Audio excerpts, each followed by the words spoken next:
For tonight, ang atin pong topic ay may pamagat na, okay, pag-asa ngayon, paraan ng pagbabagong buhay. Bakit po mahalaga ang pagbabagong buhay? Alam nyo po, kung titingnan natin ang sinasabi ng Biblia, wala pong pwedeng magmalaki sa atin. At lahat po tayo, ang sabi ng Biblia, nagkasala. Aminado po ba tayo? At ang kabayaran ng kasalanan ay kamatayan. Pero hindi tayo iniwan ng Panginoon. Ano ang sabi po? Subalit, ang kaloob ng Diyos ay buhay na walang hanggan. Pero hindi po natin makakamtan ang kaloob ng Diyos na buhay na walang hanggan kung hindi tayo sasampalataya sa ating Panginoong Hesus. At sa panahon na tayo sumampalataya sa ating Panginoong Hesus, ay atin na pong dapat tangkilikin, tanggapin alin? Yung kanyang pangako. Na naman po, ang sinumang sumampalataya ay, magkakaroon ng buhay na walang hanggan. Pero tingnan po natin, may mga prerequisite po kasi.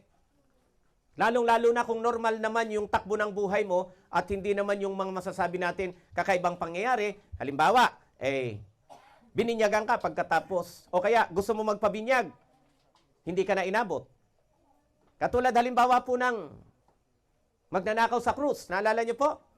Naalala niyo po yun? Di ba dalawa yung magnanakaw sa krus? Yung isa nagsisi, tama? Ang Panginoon ay, gusto mo, para isama kita sa paraiso, dapat magpabinyag ka muna.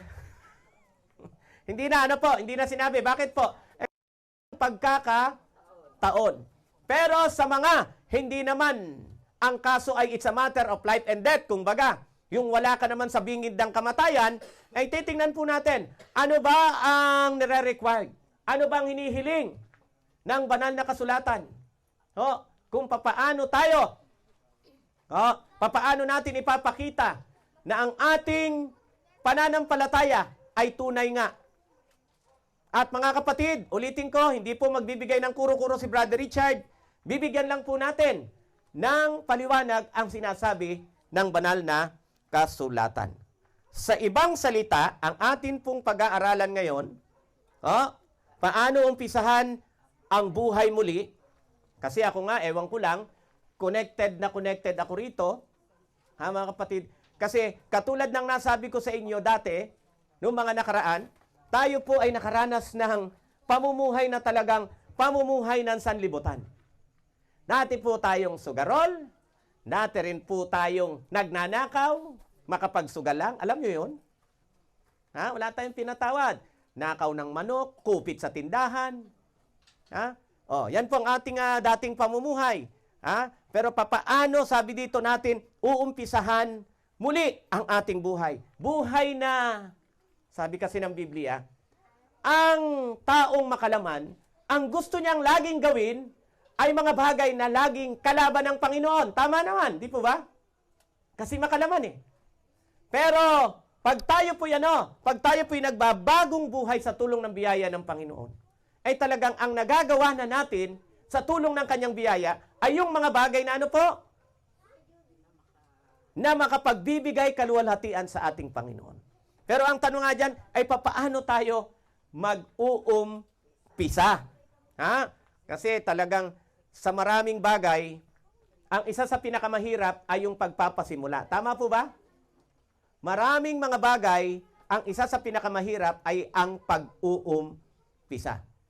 Ano po ang kahalagahan ng binyag? Anong meron dito? Anong kahalagahan nito? Meron po ba itong relasyon sa ating kaligtasan? Alam nyo mga kapatid, ang sabi po ng Biblia, without further ado, Matthew chapter 28 verse 19.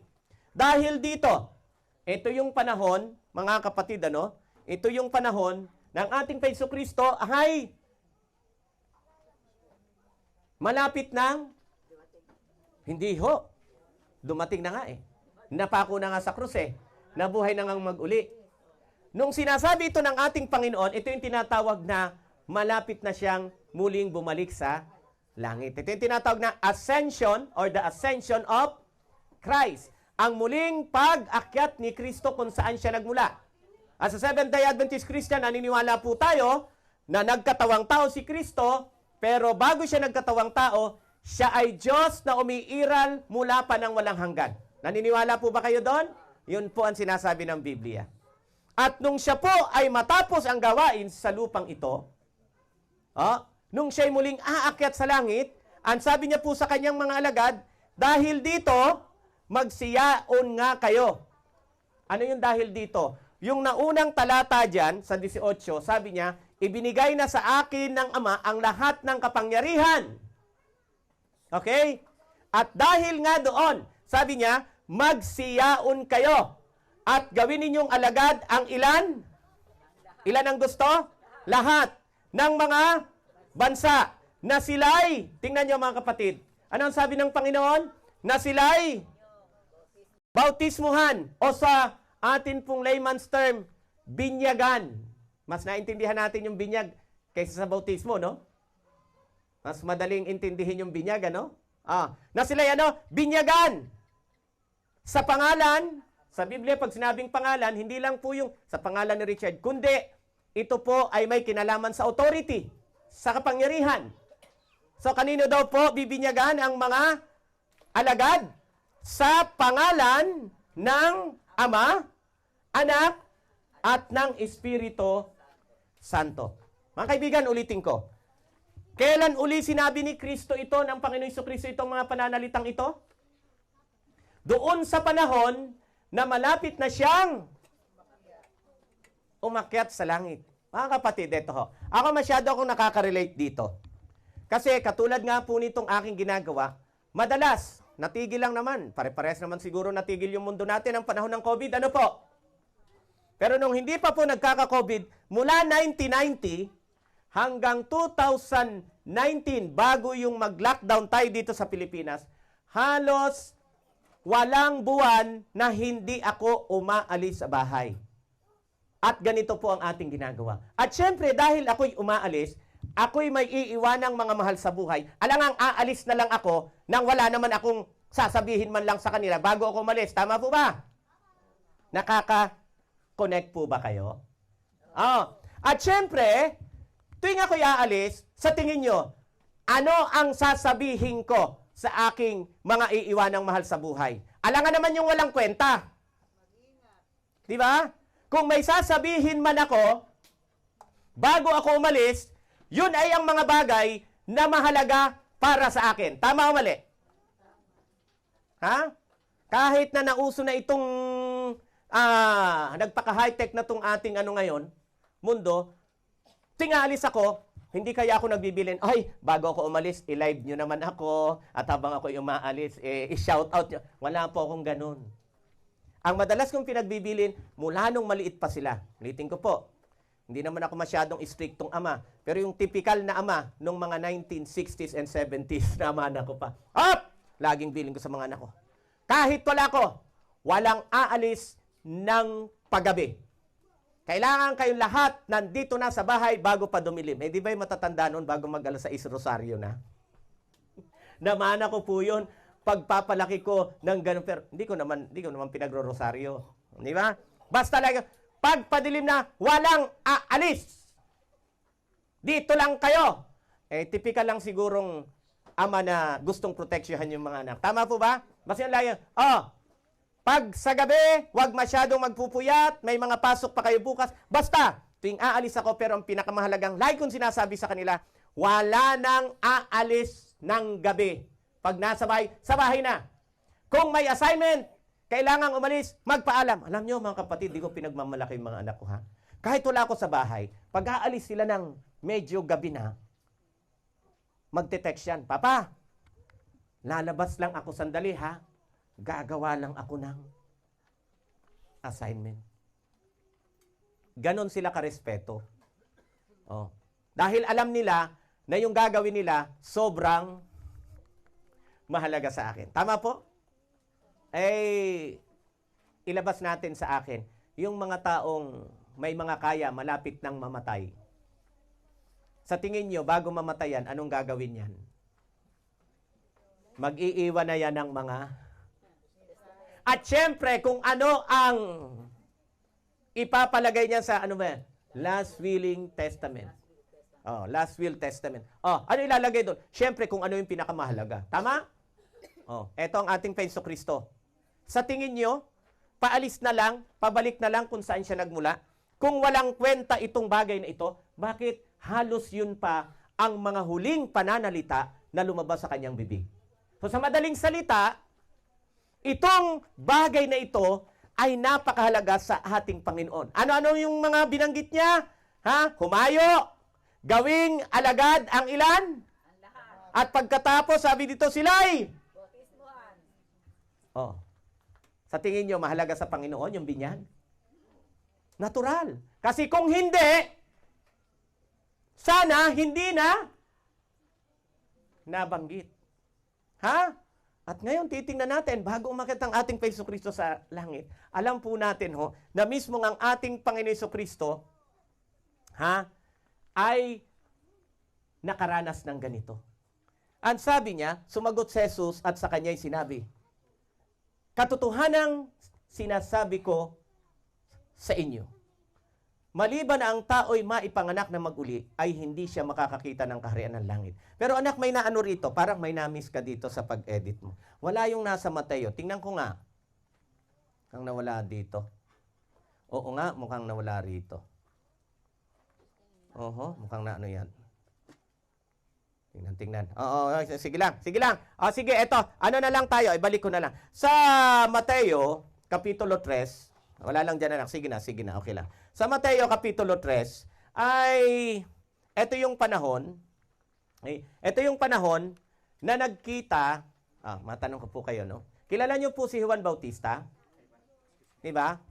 Oh, anak ni Mami Elizabeth. Tama ba? Oh, nung Katoliko pa po ako, alam na alam ko yung piyesta niyan ni San Juan Bautista. At kapag piyestahan, humanda ka dahil basaan.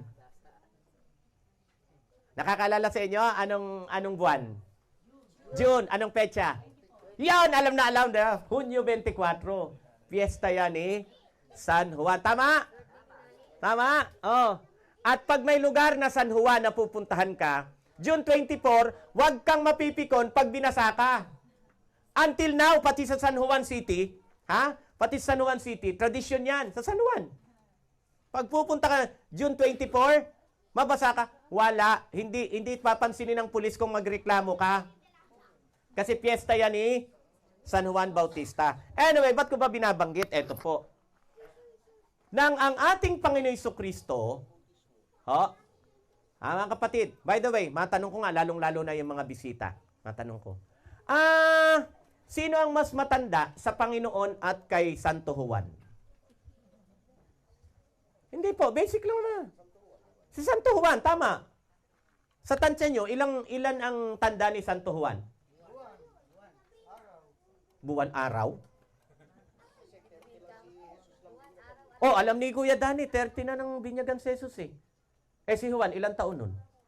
Ganito, para hindi na tayo magtagal.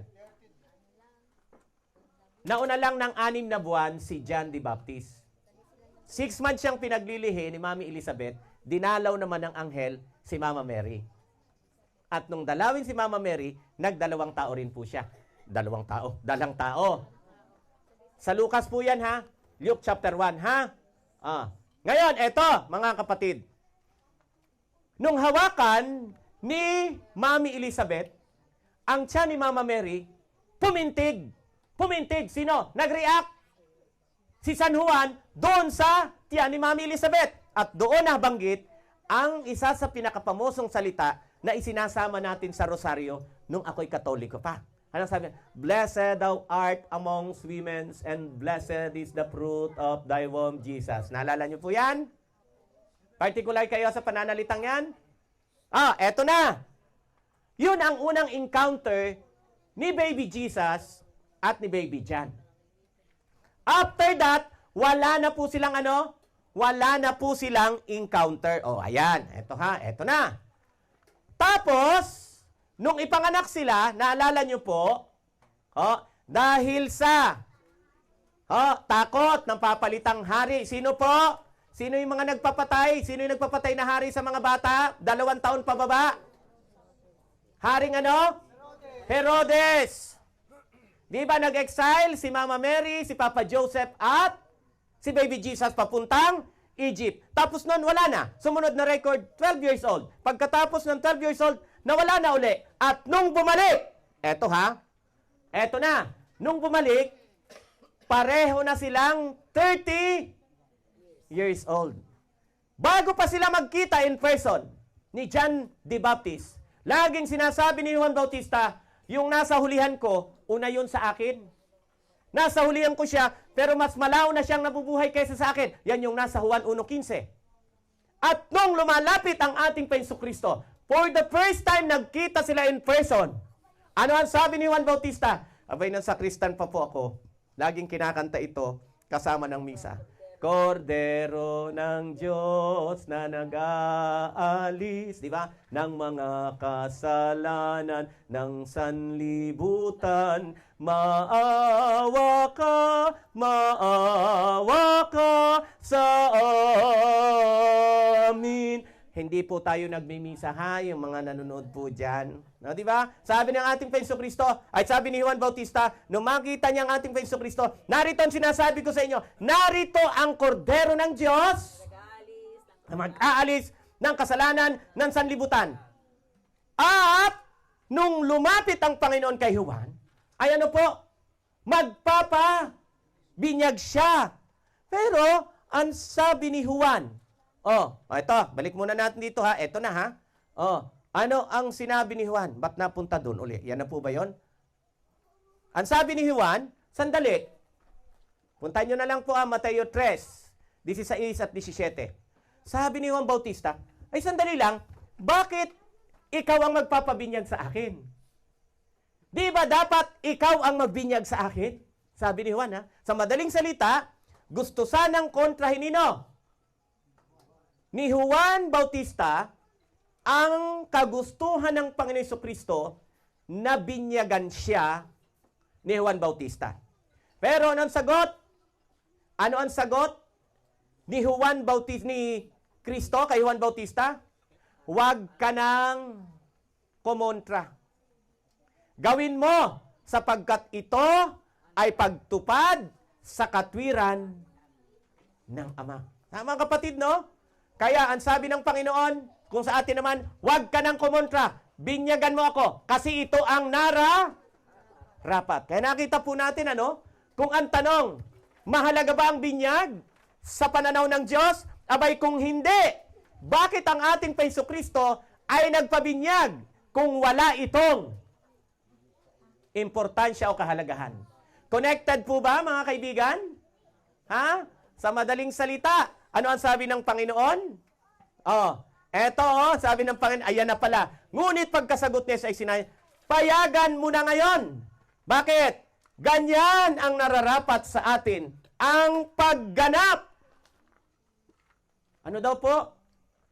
Ang bautismo pala ay kasama sa binabanggit ng Panginoon na pagganap ng buong katwiran. Nang magkagayoy, pinayagan niya siya. Sa madaling salita, hindi na kumontra sino? Si Juan Bautista. At bininyagan na ang ating Panginoong Jesucristo. At pagkatapos, ang sabi diyan, nang mabautismon si Jesus, pagdakay umahon sa tubig at narito, nangabuksan sa kanya ang langit at nakita niyang Espiritu ng Diyos na bumababang tulad ng isang kalapati at lumapag sa kanya. So there you are, mga minamahal kong kapatid sa Panginoon, ha? Sa umpisa ay ipinapakita ng banal na kasulatan. Again, hindi ito salita ni Brother Richard, binabasa ko lang at inuunawa yung sinasabi ng Biblia. Huwag po kayong sumang-ayon kung hindi naman tama. Ngayon, sinasabi ko po, sa pagkaintindi ko at pagkaunawa ko, para sa Panginoon, ang bautismo ay napakahalaga. Sa tingin nyo po, kung kayo magbabasa ng talata, masasabi nyo rin bang mahalaga talaga sa Panginoon ang bautismo o binyag? Ha? Kasi para sa akin, kung hindi mahalaga, uulitin ko, bakit siya mismo ay nagpa-binyag? Tapos sinabi niya pa, wag mo na akong kontrahin, sabi niya kay Juan. Gawin mo, sapagkat yan ang nararapat. At binanggit niya pa, ang bautismo ay kasama sa pagganap ng buong katwiran ng Panginoon. So mga kapatid ha, kaya kung ako ang tatanungin nyo, ay hindi naman ako papayag na yung utak ko, sabi kanina, nasa paa. Sa pagkaintindi ko, napakahalaga talaga sa pananaw ng Panginoon Jesucristo ang usapan ng bautismo. Amen? Ayan ha, hindi ko kayo pinapaniwala, kayo mismo pinag-iisip ko. Ayan, eto na. Ang tanong lang, ang tanong lang ay mga kapatid, meron kasing iba't ibang pananaw kung papaano ang tamang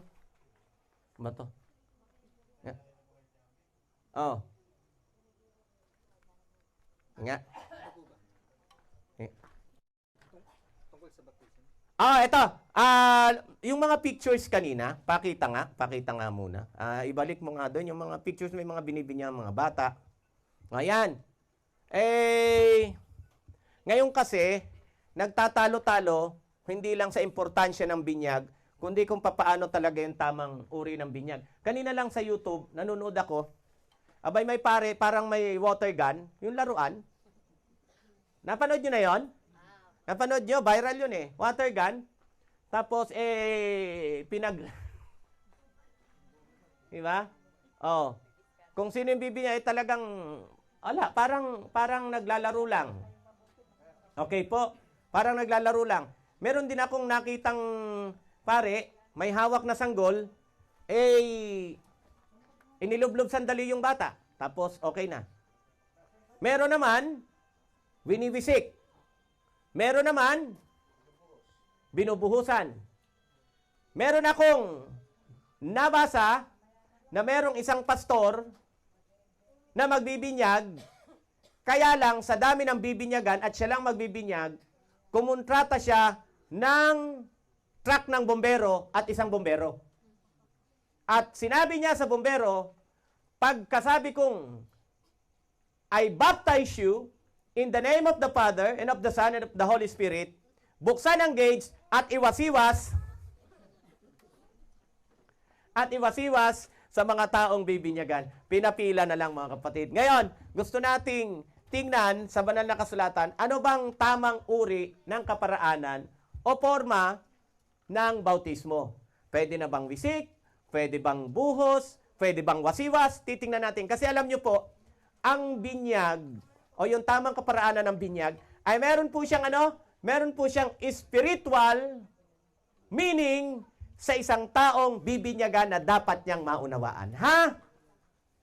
Kaya mga kaibigan, sa uri pa lang dapat connected na agad tayo. Bakit ganung uri ng bautismo ang gusto ng Diyos na ating ma-experience o ating maranasan? Ano po? O sige nga anak, binyag. Ano bang ibig sabihin ng salitang binyag? Ang sabi dito, ang binyag, kung ititrace po natin, yung kanyang salita ay galing sa salitang Grego na baptizo. Kasi alam niyo po bakit mahalagang i-trace yung salita. Alam niyo dito sa ating sa Pilipinas, sa totoo lang, pag hindi mo trace yung salita at kung sinong gumagamit, ay mawiwindang ka. Ha? Halimbawa, may mga Bisaya po dito. May Bisaya po dito? Wala. Pero kung walang Bisaya, naku po. First time kong mapunta sa Davao, ako'y nagulat. Yung mga bata, alam nyo kumanta. Ang langgam naglupad-lupad. Sabi ko, bakit lumilipad ang langgam dito? Sa amin gumagapang. May langgam ba tayong salitang ginagamit ng mga Tagalog? Ay mga Bisaya, may langgam din sila. Kaya lang, yung langgam pala sa kanila, ibon. Ay yung langgam dito sa atin. Kaya pala sa kanila, ang langgam naglupad-lupad. Sa amin gumagapang lang. Nakita nyo ha? Parehong salita, pero alamin mo kung sinong gumagamit. Kasi pag hindi mo inalam, mamali ka. Malapit na lang kayo dito sa Pangasinan.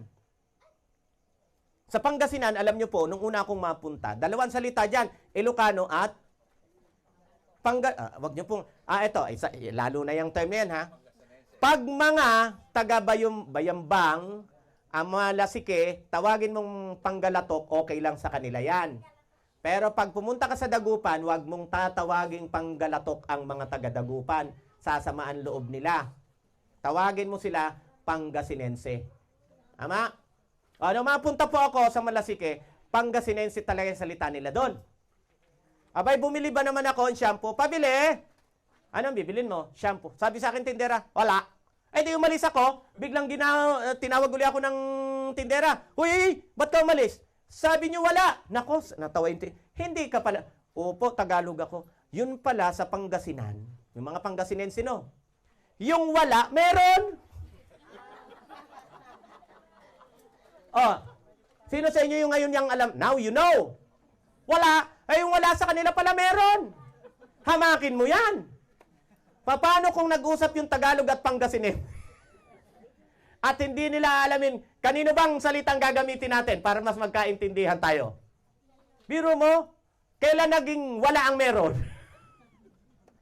Pero yung wala sa Pangasinense, meron. Oh, nako, sa Bisaya lang talaga ang daming nilang salitang ginagamit para sa Tagalog, pero ibang-ibang salita.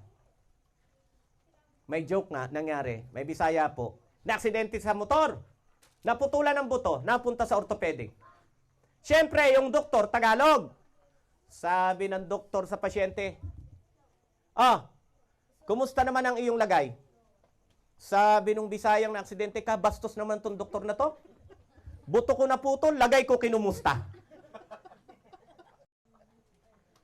Eh, sa Tagalog, ang lagay, ibig sabihin yung status mo. Tama? Tama? Eh, sa Bisaya, yung lagay, alamin nyo na. Basta yung lagay sa Bisaya, yun ang dahilan bakit nabubuo. Sa lalaki yun, ha? Oh, kaya sabi nung aksidenteng Bisaya, bastos tong doktor. Buto ko na puto, lagay ko kinumusta. Kasi pareho may salitang lagay. Pero iba yung lagay ng Tagalog, iba yung lagay ng Bisaya. O, ano na nangyari? Mukhang hindi na napalagay.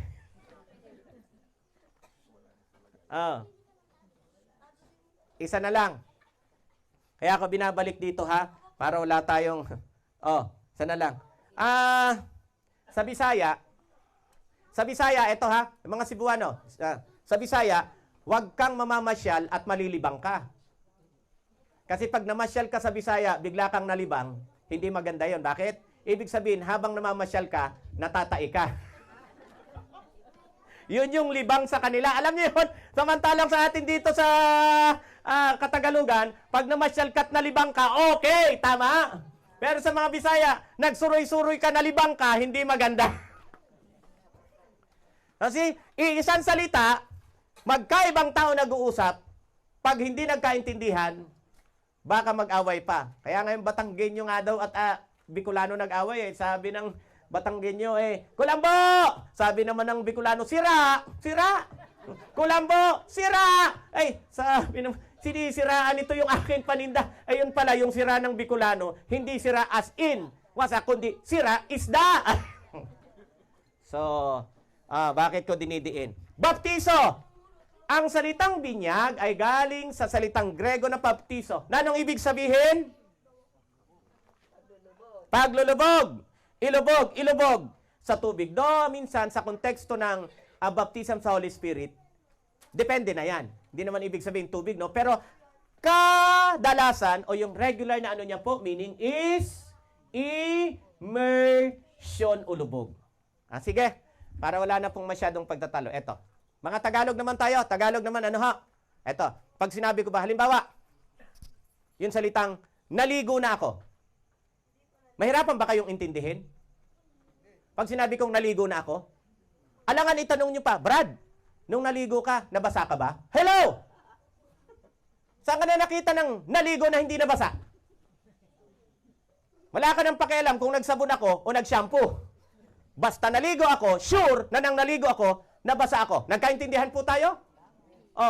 Naligo ako, Pag mga Grego nag-usapan, baptiso, wala nang tanong. Ano ba? Wisik? Buhos? Wasiwas? Alam na nila. Baptiso, ibig sabihin, lubog. Kaya ang ating Paiso Kristo, nakita natin, saan bininyagan? Ilog, Jordan. At nung mabinyagan siya, siya ay... Tanong, makakaahong ka ba sa isang pitsil? Makakaahong ka ba sa isang batya? Hindi. Kaya naalala ko po, pag nangangaral kami sa kulungan, di maraming mga preso ang gusto magpabinyag. Hindi naman pwedeng ilabas. Di sila pwedeng dalhin sa ilog, sa dagat. Kaya gumagawa po kami ng mga portable at talagang, kumbaga, nag-i-innovate ng mga bagay na pwedeng pagbinyagan basta sila'y mailubog. Kadalasan, drum.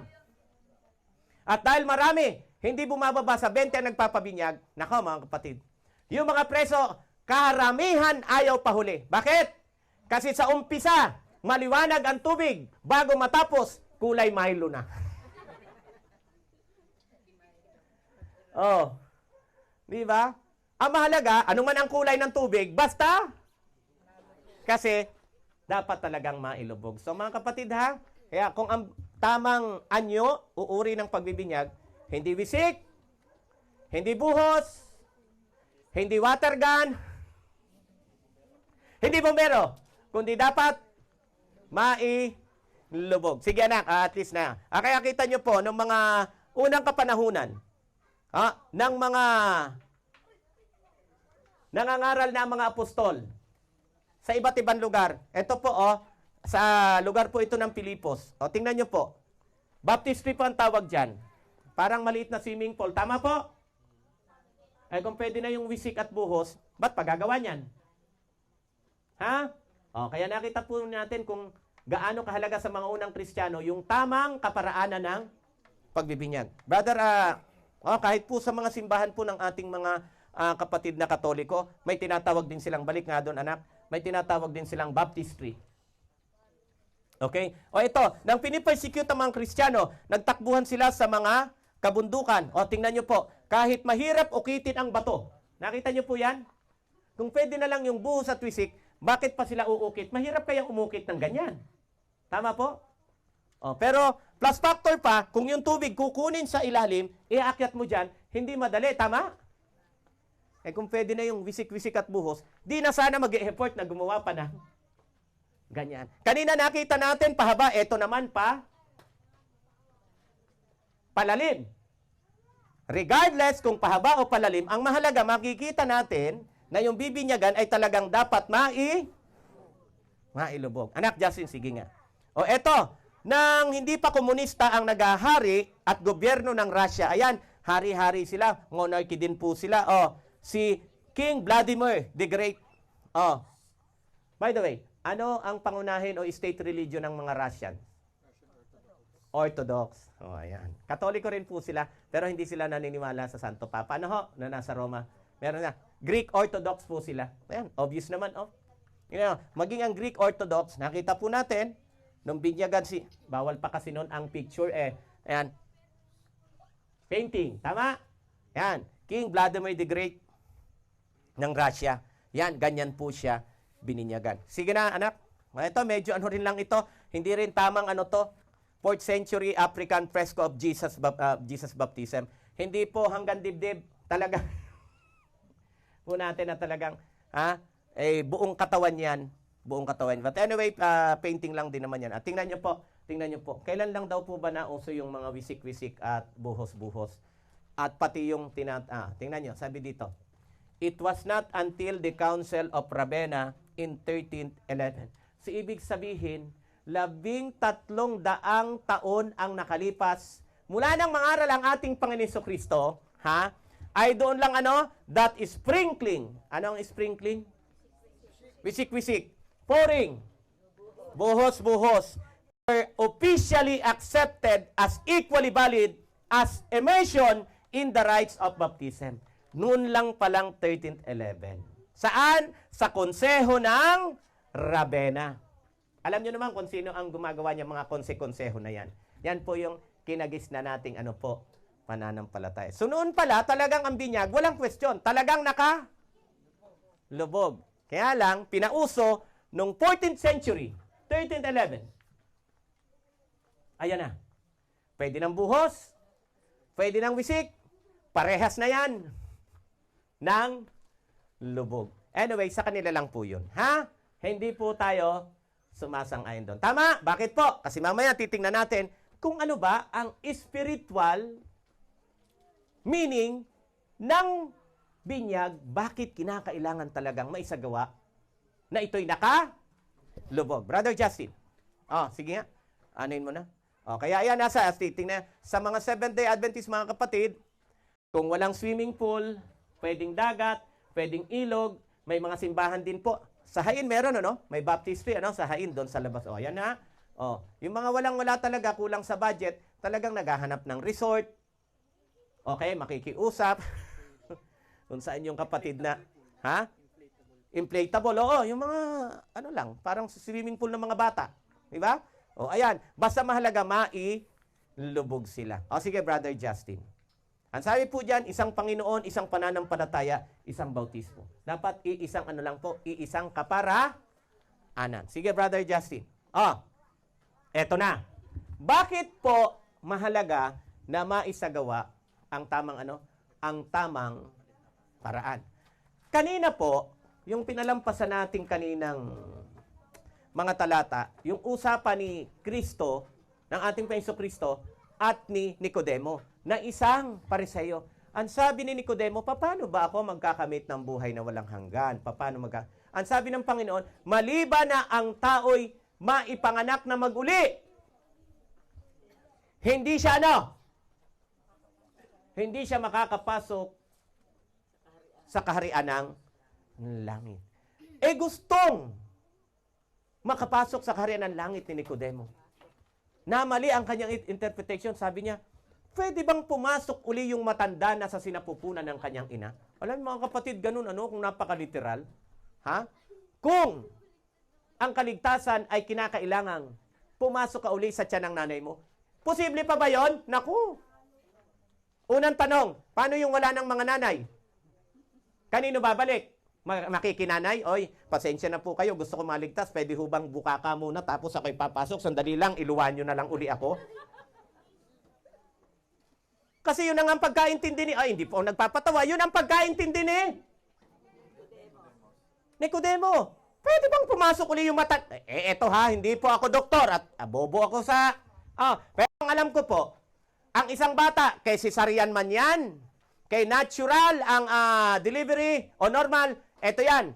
Pag lumabas ang bata sa sinapupunan ng kanyang nanay, nahanginan lang yan ng sandali, lumalaki na yan. Tama?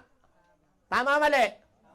Kahit yung bagong labas, 10 seconds pa lang nakalalabas, saksak mahuli, pabalik yan. Tingin nyo, kasya pa?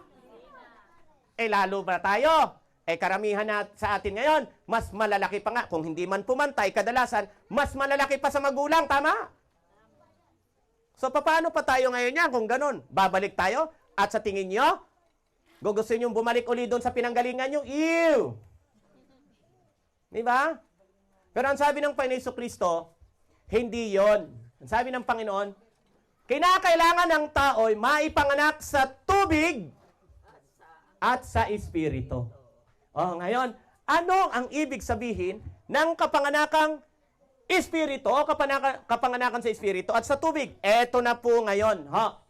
Makinig, maigi. Kaya kinakailangan talaga yung tamang, kasi may kinakatawanan po siya. Sabi diyan, o hindi ba ganinyo nalalaman? Kung hindi nyo po dati alam, now we know. Kung hindi nyo alam dati, ngayon ipinapaalam sa atin, na ang sabi dito, na tayo ay nangabautismuhan kay Kristo Jesus, ay nangabautismuhan sa kanyang kamatayan. Ops! Dali lang. Pag pala tayo'y nagpabautismo, ibig sabihin, nakikiisa tayo sa kamatayan ng ating Panginoong Hesukristo. Mga kapatid? So, isa pala sa meaning ng ng bautismo ay pakikiisa. Saan?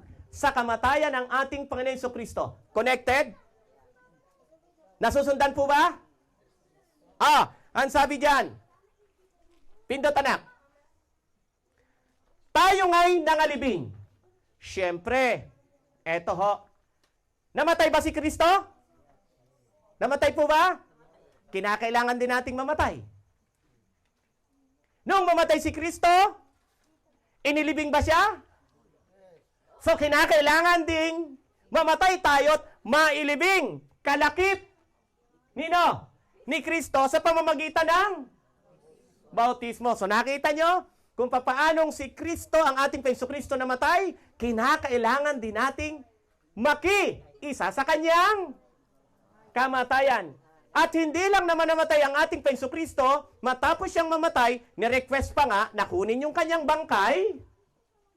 Nino po? Ni Joseph na taga-Arimathea upang ilagay sa isang formal na libingan. Tama o mali?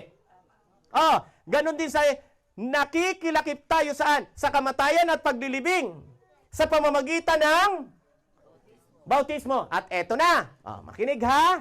Oh, na kung paanong si Kristo ay nabuhay na mag-uli. Tanong, si Kristo ho ba'y namatay? Si Kristo po ba'y nilibing? Nabuhay bang mag-uli? Ay, syempre. Ha, tingnan nyo ha. Patay, libing, nabuhay na mag-uli. Tayo ay kinakailangang mamatay. Syempre saan? Sa dating pagkatao. Nakikilakip tayo sa kamatayan ng Kristo. Kung papaanong namatay si Kristo at inilibing, mamamatay ang ating dating pagkatao at syempre, kinakailangang ilibing. Sino sa inyo rito namatayan? Puro lamay, walang libing. Diba? Kahit mahal na mahal mo pa. Si ex-President Marcos, ang tagal. Napuntahan ko yun sa Batak nga ba? Sa Ilocos Norte. Napuntahan ko pa yun. Talagang ang tagal na naka-freezer yung kanyang. Pero, kinahaba-haba man daw. Dumating pa nga yung panahon ng alam ko, naputulan. Dahil ang laki ng utang. Di ba? Kinahaba-haba man ang prosesyon. Ipinalibing pa rin. Di ba?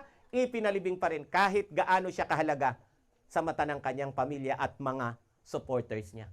So, ganon din ang Panginoong Jesucristo namatay, ipinalibing, at nabuhay na mag-uli. Tayo rin po, ay kinakailangang mamatay, ilibing, at kung paano ang ating Jesucristo matapos ilibing ay nabuhay na mag-uli.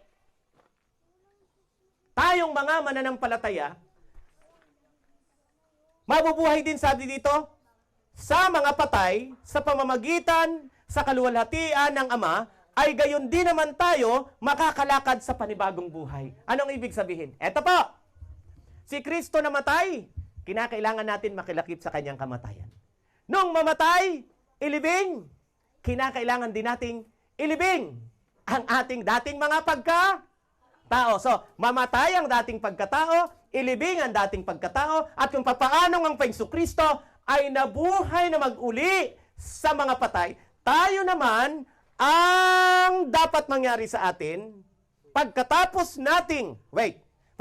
nating mabautismuhan, ibig sabihin, tayo ngayon ay may pagkakataon na makalakad sa panibagong buhay. Si ibig sabihin mga kapatid, kaya pala hindi uubra at walang kakatawanan yung wasiwas, yung wisik-wisik, at yung buhos, wala siyang theological connection. Saan po? Sa ating pagbabagong buhay. Kung ganun po ang gagawin. Kasi maliwanag pa lang ibig sabihin ng kapanganakan. Saan? Sa tubig at espiritu. Kaya nga ang binyag sa Seventh-day Adventist, mga kapatid, ulitin ko, mapa-drum yan, mapa-swimming pool, mapa-baptistry, mapa-ilog, ang mahalaga, ikaw ay mailubog. At tingnan nyo eto, wala pong nagbibinyag sa amin, kaya mga kapatid wala pong nagbibinyag sa amin, na pagkatapos kang ilubog, Tingnan nyo ha. Pagkatapos kang ilubog, pababayaan ka ng pastor na ilubog na kita, bahala ka kung lilitaw ka pa dyan o hindi. Kaya ganun ba? Hindi. Aalalayan ka. Mula paglubog hanggang pag-ahon. Ha? So mga kaibigan at mga kapatid, ano ang isinasaad? Sa pag-aaral ko po ng Biblia, ito po ang nakikita ko.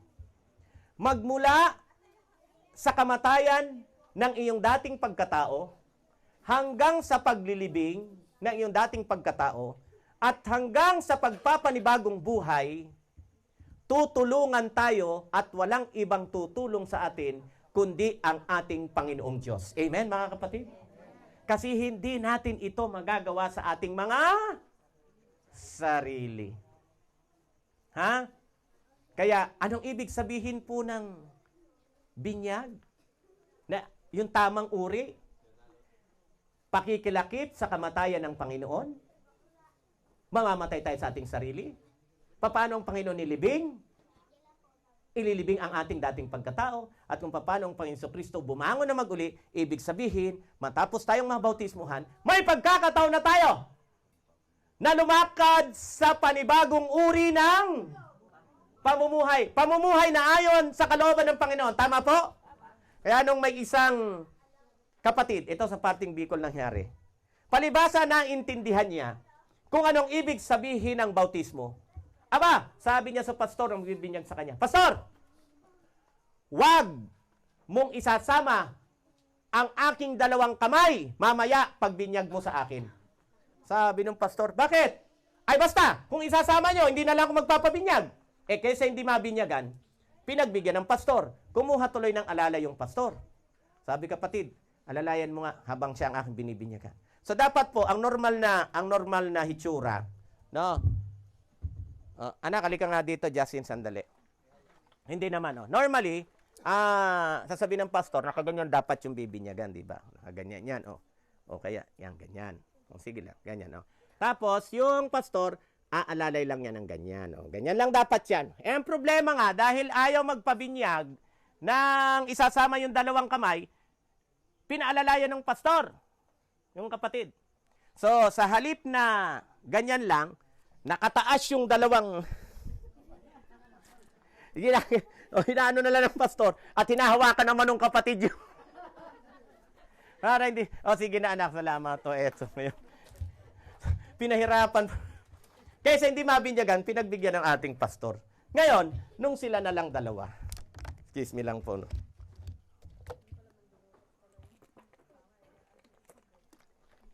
walang, may naririnig akong bulong, mandurukot. Hindi po mandurukot. Mali, wrong answer. Hindi po. Yun pala, makinig, yun pala, yung magpapabinyag, manginginom. At syempre, dahil manginginom, maraming barkada. Napansin niya, bago ang binyagan, nagkakantsawa na yung mga kapwa niya manginginom. Dahil natatawa sa kanya dahil magpapabinyag siya. Sa madaling salita, pagkatapos ng binyagan, kakantsawan lang siya. Kaya sabi ng pastor, bakit hindi mo pinasama ang iyong dalawang kamay? Sabi niya, Pastor, hindi nyo napansin, pero kanina, yung mga barkadahan ko, nandun, nagpupulong-pulong, pinag-uusapan ako, sigurado natatawa sila sa gagawin ko. Alam ko naman po, na pag bininyagan, ibig sabihin, inililibing yung dating ugali. Pagkatao, sabi niya, kaya sinadya ko pong hindi ipasama yung aking dalawang kamay. Para pag kinantsawan nila ako, hindi pa ito born again. Pwede pa itong manuntok. Kaya pala, may plano siyang May plano siyang manuntok sa mga kainuman niyang kakantsawan siya. Ay, may tama naman. Ano ang ibig sabihin, pag inilibing mo, ang bahagi ng iyong katawan, ibig sabihin, kasama yon sa kung may dati siyang practice na hindi maganda, ay dapat mawawala yung. Kaya alam nyo po, kahit mga kantang pambata, nagugustuhan ko, sabi ng kantang pambata saan, be careful little hands, what you do. Di ba? Mag-ingat ka, munting kamay kung anong ginagawa mo. Tama? Kung dati-rati katulad ko po, tuwan-tuwa ako na nakakakupit ako sa tindahan ng tsahing ko. Ting tatalikod. May pantaya na naman sa Caracross. Oh. Yun ang kinatutuwa ko noon. Natutuwa ako na kapag umaalis ang tsahing ko, nakakadukot ako. Dati yun ang kinatutuwaan ko. Pero ngayon, ang sabi ng Biblia, yung magnanakaw, wag nang magnakaw. Amen? Kundi yung dating magnanakaw, ay magsipag, magtrabaho upang makatulong sa nangangailangan. Amen? Yun po ngayon. Hindi ko pinagmamalaki. Yun po ngayon ang nasa damdamin at gustong gawin ni Brother Richard. At alam ko ang mga kapatiran din dito. Amen? Sa bagay ako siguro connected na. Sino ba yung katulad ko rito na bago naging Seventh-day Adventist? Nangungupit. Ako lang yata ang aamin. Ayun si... totoo na. Nangungupit. Jackpot ang anong to. Malaki kasi. Negosyante ang tatay ni Elder. Hindi lang 20 ang kupit nito. Sigurado to. Libuhan ito. Ako pa 20-20 lang. Way back 1982, 83, 84. Hala, mahalaga ang 20 noon. Mahalaga ang 20 pesos noon. Chinelas noon, piso. Totoo po. Ano pa yon? Yung mga... Anong chinelas ito? Itong beach na to. Tapos Spartan. Beach walk yan. Piso, 3 piso. Yung mga chinelas namin. Anyway, kaya mahalaga yung 20 na nakukupit ko noon. At yung makakakupit ako, tuwan-tuwa ako. Pero ngayon, ang ikinalulungkot ko ay kung meron dapat tulungan, hindi ako makatulong. Di ba? Yun ang kinalulungkot natin ngayon. Pero dati, ang kinalulungkot ko, hindi ako makakupit. Pero dahil binago tayo ng Panginoon, purihin ang Panginoon. Ang ikinaliligaya natin ngayon ay hindi yung makalamang, kundi ang makatulong sa kapwa. Amen? Ayan. So, mga kapatid, kaya tingnan ninyo, ito po, tingnan niyo illustration, ha? Si Kristo, namatay, dapat tayo rin mamatay sa ating dating pagkatao. Nang ang ating Paiso Kristo inilibing, dapat mailibing din yung dati nating pagkatao. At ang ating Paiso Kristo ay bumangon na mag-uli. Ibig sabihin, pag-ahon natin sa tubig, sa tulong ng biyaya ng Panginoon, tayo ay magbabagong buhay. Amen po ba? Ayan ha. Kaya talagang yung tamang uri ng bautismo, hindi po tsamba yan. Talagang merong spiritual na kinakatawanan yan. Okay? Pero aminin ko mga kapatid, no? Baka sabihin nyo naman, Brother Richard, mukhang madali lang naman. Hindi po, aminin ko sa inyo. Hindi po naman agad after kong mabinyagan. Overnight, nawala yung, ano bang bisyo ko bago ako mabinyagan? Umiinom po ako ng alak. Aminin ko po, nabinyagan ako December 14, 1985. Pagdating ng December 24, ano ba yung December 24? Alam niyo na, December 24, tama? Pumunta ako sa aking barkada. Naku, anong nangyari? Bumalik kasi sa barkada, lumapit sa tukso, napainom hanggang 1988, July. So, ibig sabihin, totally natanggal ko sa tulong ng biyaya ng Panginoon. Yung pag-inom ng alak. After kumabinyagan, inabot pa uli ako ng 2 taon at kalahati. Pero ang nakakatuwa naman nun, kahit nakakabalik akong uminom ng alak nun, ang nakakatuwa, dahil nalaman natin kagabi, na may mga ipinapakain at hindi, tama? Kahit may pulutang baboy, hindi ko na matake. Napapainom mo. Pero yung mga karumal-dumal, mas maaga kong kumbagay natanggal yung struggle ko doon sa mga yon.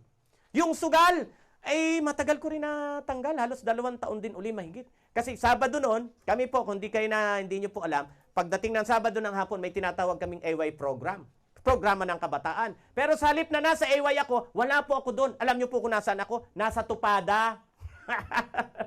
Yung mga hilig sa sabong, alam kung ano yung tupada. Illegal na sabong. Tama? So ganun po. Hindi ako nagpapakasanto-santito rito. Real talk lang po tayo. Maraming, kagaya ng nabanggit ko kagabi, marami ang mga tanggap ang aral, wala silang tutol dahil tama naman. Tama po mga kapatid. Kaya lang ang kinakatakot nila, Brother Richard, nakakahiya naman. Kung pagkatapos kong magpabinyag, magkasala uli ako, katulad na nakikinig sa akin matanda dati sa Zambales. Brother Richard, gustong-gusto ko magpabinyag bukas kasi Biyernes noon. Pero ang pinoproblema ko, bibinyagan ako ng Sabado, pagdating ng Linggo, magsasabong naman ako. Mga kapatid, huwag niyo pong problemahin at huwag niyong katakutan kung kayo may madadapa. Kasi ang sabi sa Biblia, ang taong matwid, nadapa ng 7 beses, pero 7 beses din siyang bumabangon. Sa madaling salita, huwag niyong paniniwalaan si Satanas na bubulong, huwag kang maniwala dyan, hindi mo kaya yan. Ay, pag pinaniwalaan mo si Satanas, malabo ngang magbagong buhay ka. Pero ito ang sasabihin ko po sa inyo, sa tulong ng biyaya ng Panginoon, mababago tayo kung tayo'y pasasakop sa kanyang kapangyarihan. Amen? Natingnan niyo po, ulitin ko ha. Si Brother Richard dati talagang masaya kapag may mga kainuman. Pero ngayon, bigyan niyo ako ng alak, bayaran niyo pa ako. Too good to be true. Sasabihin mo, Brother Richard, isang bote ng Red Horse, inumin mo, bigyan kita ng 1 bilyon. Hop! Too good to be true. Pero kung may tutotoong ganyan, i-challenge ako, 1 bilyon, ipakita mo sa mundo, umiinom ka uli ng Red Horse. Kahit palihim, kahit na ipakita, di bali na. Iyon na ang 1 bilyon, mas masaya na ako na ang buhay ko ay naaayon sa kalooban ng Panginoon. Pero dati-rati, ginagastusan ko yan. Tama? Pag walang pera, naghahanap ng mga kaibigan na nagiinuman, makikitagay. Yun ang ating kaligayahan nun. Pero ngayon, ulitin ko, kahit bayaran nyo ako, hindi ko nagagawin. Purihin ang Panginoon. Dati-rati, nangungupit para lang makapagsugal. Hoy mga kapatid, yung addiction ko sa sugal noon, tandaan nyo po, kahit hindi ako kasali, kahit walang patay, magdamag, nagmimiron, meron pa lang. Eh lalo na kung ako yung nasa lamesa. Pero ngayon, bigyan mo ako ng kahit bilyon, ubusin mo yan, isang gabi sa pagsusugal, bibigyan ka pa rin namin, babayaran ka namin, magsugal ka lang. Pero sasabihin ko po sa inyo, ay kasabihan ng aming mga kalahing Amerikano, thanks but no thanks. Iyon na ang bilyon mo. Hindi ko maaatim na bumalik pa sa dati kong buhay. Lalong-lalo na yung pagsusugal. Amen po ba mga kapatid? Kaya yung iba dyan, gusto lang tsumamba, tatayapan ng loto. Ha? Oh. Parehas din po. Ganito po yan kasi po, di ba? Sabi nga po sa 10 utos, huwag mong iimbutin ang pag-aari ng iyong kapwa. Ibig sabihin, maging masaya ka kung ano ang iyo.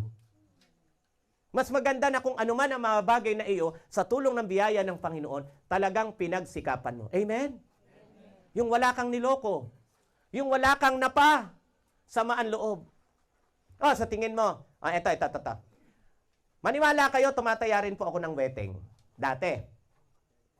Siyempre, pag ikaw ang tumama, masaya ka, tama? Pero sa tingin mo, yung mga regular na tumataya, na hindi tumatama, sa tuwing lumalabas, yung bola ng weteng, na hindi tumama ang kanilang numero at sila'y nakataya, sa tingin mo masaya sila? Talo eh. O, kita nyo, kayo mismo na, talo. Oh. Sino yung masaya? Yung tumatama. Eh, hindi naman laging tumatama. Mas madalas ang hindi tama. Oh, di ba? Mas madali pang tumama sa pader. Di ba? Oh. At ulitin ko mga kapatid, masaya talaga yung alam mo na yung buhay mo una sa Panginoon. Tapos masaya ang buhay na alam mo, wala kang niloloko. Amen? Wala kang sinasagasaan. Wala kang pinagsasakiman. Talagang kung anong meron sa'yo sa tulong ng biyaya ng Panginoon, nakuha mo ng legal sa mata ng Diyos at sa mata ng tao. Amen? Oh. Ayan ha. Kaya ang pagbabagong buhay, yes, maaring hindi overnight. Hindi madalian. Pero kung hindi tayo mag-uumpisa sa tulong ng biyaya ng Panginoon, nako, talagang walang magbabago sa ating buhay. May kasabihan din kami mga Amerikano, at ito'y totoo rin kahit sa spiritual na paglalakbay. A journey with 1,000,000 miles begins with a single step. Ang lakbayin daw na 1,000,000 milya ay magpapasimula sa unang hakbang. Kaya unless na tayo po ay hindi puro lang plano, pero hindi natin isasagawa. Nako mga kapatid, kahit kailan gusto kong sabihin sa inyo, wala talagang chance na mabago kayo ng Panginoon kasi aayaw kayo o aayaw ako. Nagkakaintindihan po ba? At kadalasan naman talaga, puro pagdududa lang ang sasabihin ni Satanas. Sasabihin, ay mahirap. Ay! Totoo lang. Yung iba dyan natatakot magbagong buhay at sumubok. Marami akong kilala. Masalbahi pa nga ako kung babalikan yung dating pagkatao. Yung iba nga dyan. Kung pabaitan lang, mas mababait pa nga kaysa sa akin. Anong kinatatakot nyo mga kapatid? Brad, baka makakain uli ako. Sandali lang mga kapatid. Ulitin ko Hindi natin dito pinopromote ang pagkakasala. Pero gusto kong sabihin sa inyo, na pag tayo'y bumagsak, ang mahalaga lang, sa tulong ng biyaya ng Panginoon, bumangon tayo. Amen? Bangon tayo. Ang mahirap, pag nalugmok, diretso, at ayaw na nating bumangon. Pero nalugmok, babangon, ang sabi ng Panginoon, mumunti kong mga anak, 1 John 2:1, sinusulatan ko kayo upang kayo yung magkasala. Anong gusto ng Diyos sa kanyang mga anak? Huwag magkasala. Kaya lang, hindi doon nag-period. Ang sabi po, itinuloy, subalit kung ang sino man ay magkasala, ay meron tayong tagapamagitan sa Ama. Sino? Si Jesucristo ang matuwid. Mga kapatid yun ang kinatakatakot ng karamihan. Tanggap ang aral pero takot na subukan ang biyaya ng Panginoon sa kanilang buhay. Huwag po kayong matakot. Kung papaanong si Brother Richard na dating sugarol, dating manginginom, tumitikim din ng mga illegal na droga na kilala noong time namin. Nalala ko, pag barkada, magtatanong, anong mata gusto? Bong Revilla o Bulaga? Ganun kami, mga lenggo namin noon kami nagkakaintindihan. Pag sinabing Bong Revilla, ang titirahin marijuana. Bakit po? Pag marijuana kasi ang tinitira sa mga nakaranas, nako, makakakonek kayo. Bakit? Pag marijuana ang natitira, nako, kahit gusto mong ibulaga ang mata mo, ang tama talaga ng marijuana, pasingkit yan. Bong Revilla. Pag sinabi namang Bulaga, ito naman, cup syrup, mga Corex dati, mga cup syrup, iinumin namin yan ng ubusin yan, yung 120 ml ba yan? Ubusin namin yan, susundutan ng isang Red Horse. Pag hindi pa kinaya ng isang Red Horse, dadalawahin yan. Ang tama naman yan, kahit gusto mong papungayin ang iyong mata, hindi talaga pupungay dahil ang tama niyan, Bulaga. Ayaw nyo maniwala, subukan nyo. Wag na. Maniwala na po kayo sa may karanasan. Kaya pag anong klase ng mata ang gusto natin ngayon? Bong Revilla o Bulaga? Pag sinabi Bong Revilla, alam na. Pag sinabing Bulaga, alam na rin. Pero mga kapatid, sa tulong ng biyaya ng Panginoon, ulitin ko.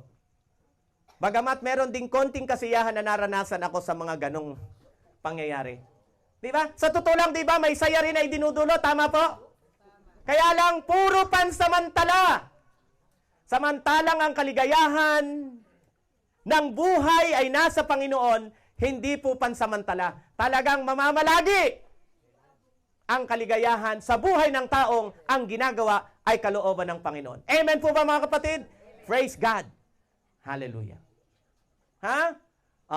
Kaya yung mga kaibigan natin na medyo nag-aalangan, sa darating pong Sabado, mayroon tayong binyagang gagawin. Gusto ko nang sabihin sa inyo, huwag po kayong matakot. Hindi kayo papatayin ng mga Seventh-day Adventists kung magkamali kayo. Wala po kaming balak. Manapa, nandito kami, mga kapatid. Kung meron pong magdi-decide, mangangako po ba tayo na sa hirap at ginhawa, aalalayan natin ang ating mga magiging bagong kapatid sa Panginoon? Kayo ang mag-amen kasi ako yung lalayo Kayo yung nandito. Aalalayan po ba natin? Amen. Kung magkamali, hindi natin i-judge. Manapatutulungan. Kaya makinig kayo At alam ko naman, di naman po mga sinungaling yung mga nag-amen na yun. Talagang handa rin po kayong tulungan at alalayan. Amen mga kapatid, Kaya, wag po kayong mag-alinlangan. Ha? Kasi yan ang gusto ni Satanas. Oh, o kaya naman, saka na. Matagal pa buhay mo. Ha? Delikado yan. Sin of presumption. Wala pong nakakasiguro sa atin. Di po ba?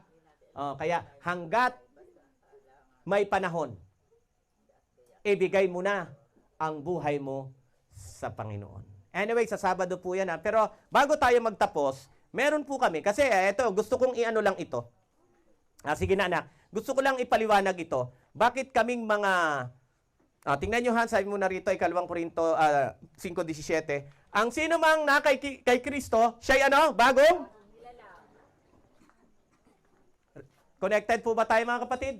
Bago nang nilalang. Sulitin ko, si Brother Richard, bayaran niyo ako para magsugal? No way na.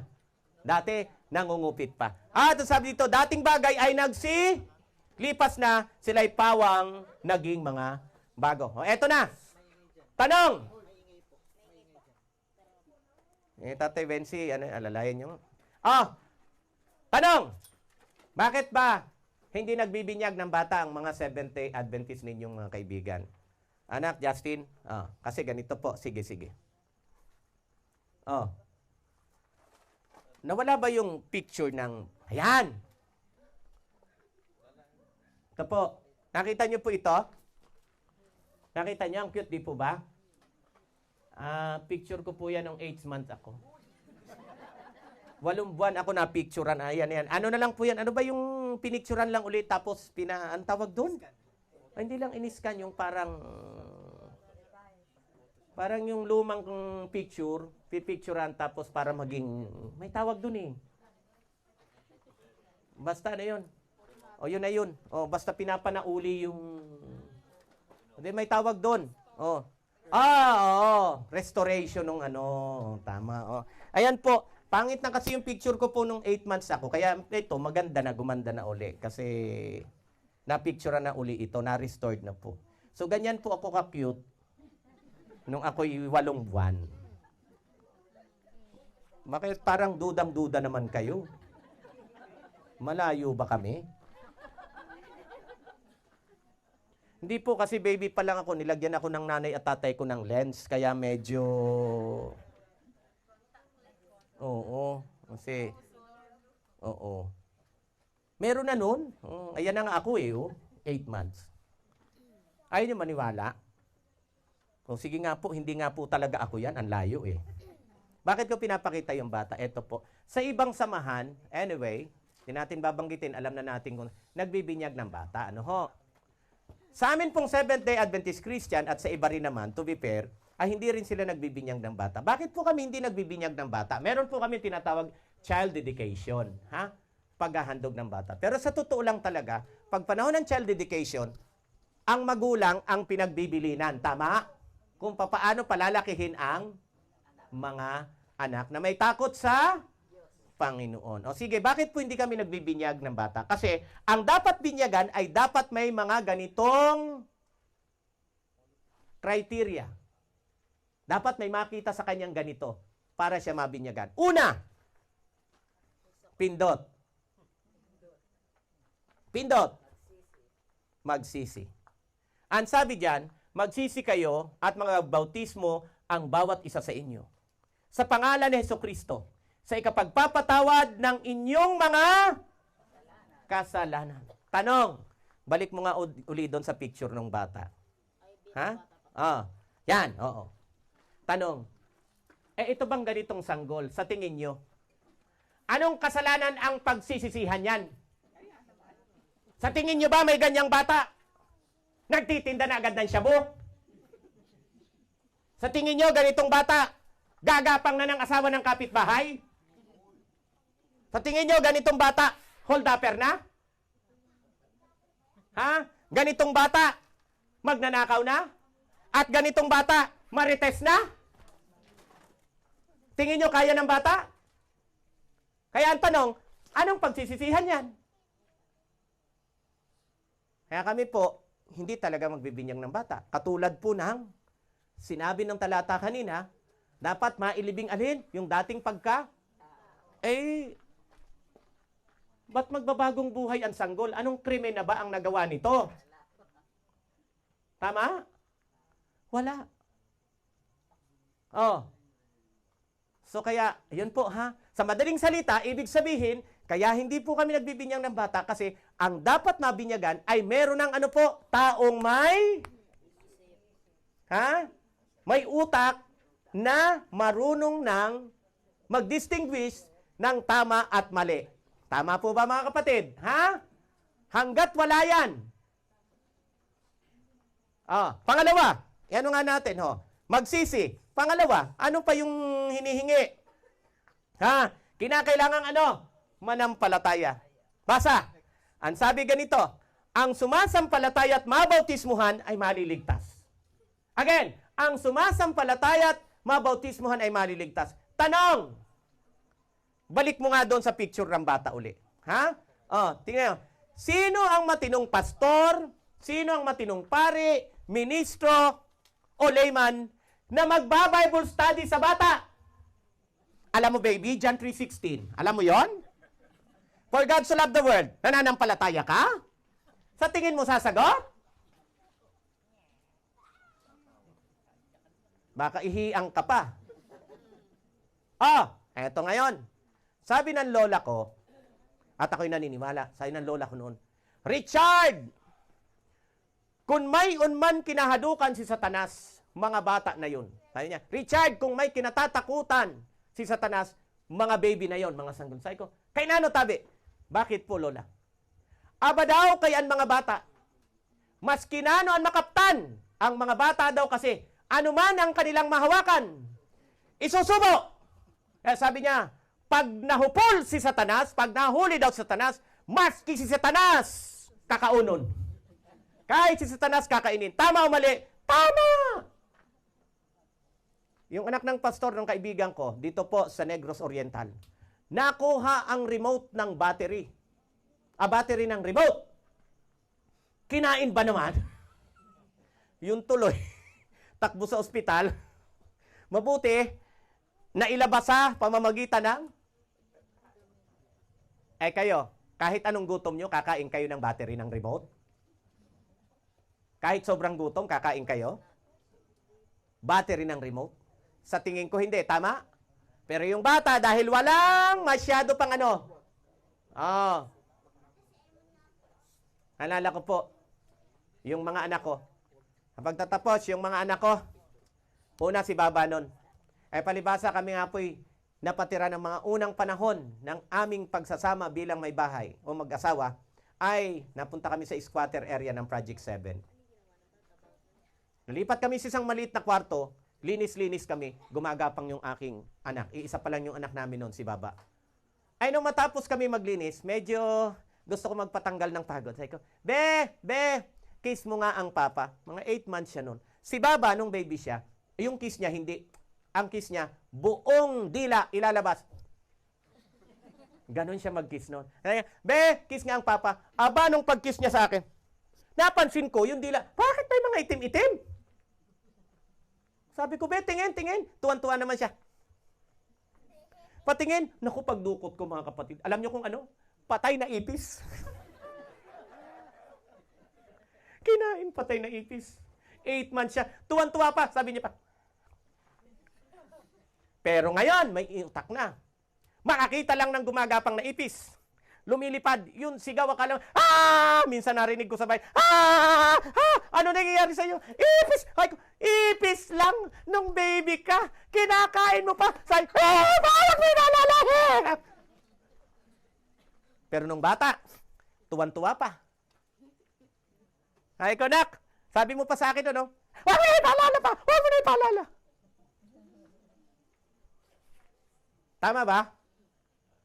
Huwag niyo sabihin hindi dahil karanasan ko yun. Subukan yung bigyan yung bata ng sigurado ako. Eto.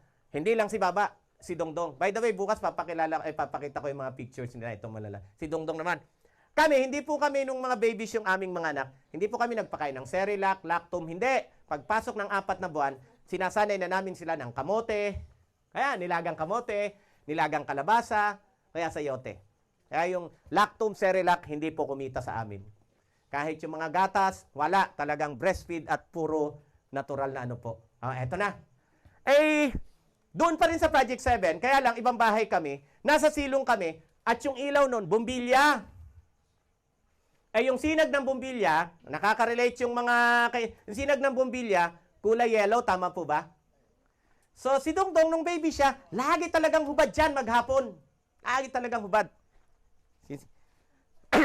Ngayon, habang nakahubad siya, naglalaro, binigyan ng mama niya ng kamote. Kain-kain naman siya. Mamaya-maya, yung kain niya, bumilis. Kaliwat kanan yung subo niya. Tuwan-tuwa naman ako. Wow, ang cute naman ng baby ko, ang tako naman. Sanay po akong i-kiss yung aking mga anak noon. At nginungod-ngod ko talaga yung labi ko at ilong ko sa lips nila. Lips to lips, ngud-ngud talaga.